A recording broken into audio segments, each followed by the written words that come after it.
Welcome to Goodnight, Robin, your someone to say goodnight to. I'm your host, Robin Rice. Tonight's sponsor space is actually going to go to Training Your Inner Warrior. This is another social change project, although it didn't start out that way. At first, it was a paid course. I think it was $397 or something like that. 31 days for about a half an hour a day. And it came in response to people asking me, how do you get so much done in a day? And how do you not get paralyzed by, your fear of putting things out there and all of that? And I said, well, I can't really tell you, but I can show you. If you'll give me 31 days, I'll actually walk you through. And I like to say I play chess with your brain for 31 days and show you why you do what you do and why you don't do what you say you want to do and why you don't do what you say you want to do. And of course, you can imagine this is perfect for the first of the year. We have more people sign up on January 1st than any other day of the year. It is now completely free. We've given away more than $3 million, so more than 15,000 people have taken the course for free. And I invite you, as one of my listeners, to go to BeWhoYouAre.com, and that's in the show notes, BeWhoYouAre.com. Please note that the day that you sign up will be the day it starts for you. So sign up on the day you really want to take it.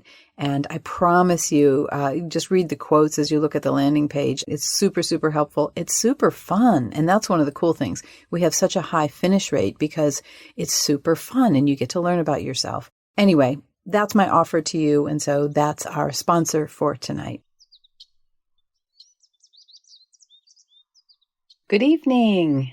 It's good to be with you tonight. I hope you had a good day. I hope you weren't too bored or too overtaxed. I had a good day. Yeah, it was a good day. So I wanted to share with you a story that I found, which I thought was really heartening. And sometimes we just need a heartening story. So at 40, Franz Kafka, and this was lived 1883 to 1924, who had no children, was walking through a park in Berlin when he met a girl who was crying because she had lost her favorite doll. She and Kafka searched for the doll unsuccessfully.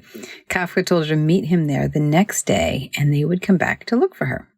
The next day, when they had not yet found the doll, Kafka gave the little girl a letter supposedly written by the doll.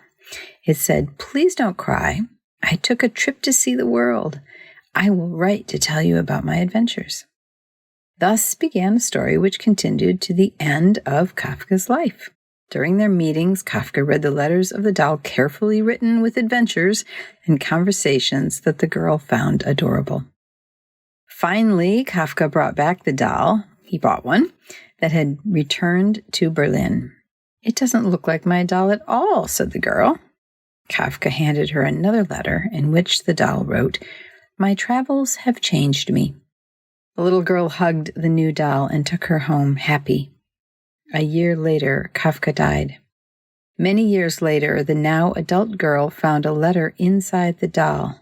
In the tiny letter signed by Kafka, it said, "Everything you love will probably be lost, but in the end, love will return in another way." So thanks to the Mentors channel for this. I was deeply touched by this because I think right now in our world, we're really challenged to see the end of this story. We don't know where the story that we're living right now is going to end. I think we never do, but sometimes we think we do. We know what's going to happen on the weekend. We know what's going to happen next month. We make our plans. We're reasonably assured that they're going to, happen. But right now, we don't have those assurances. But losing something can also be gaining something. There's so many powerful things happening, the deep processes that are going on. And, even if it's just kids are really figuring out kind of what homeschooling would be like, kind of what being at home and following their own rhythms and their own paths. I think that's such a powerful thing in the world.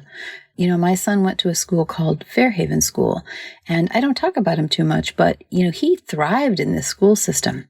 And it's a Sudbury Valley Model School, and they don't have a lot of rules at all. I mean, they have a democratic society and all that sort of thing. But I think children can thrive and figure out what they really want to do. And even parents and adults and other people, we get to figure out what we really want to do right now. So just like the little doll, everything you love will probably be lost, but in the end, love will return in another way. So that's what I had for you tonight. I want you to know, as ever, I am thinking about you. I hope you have a wonderful night's sleep. Good night.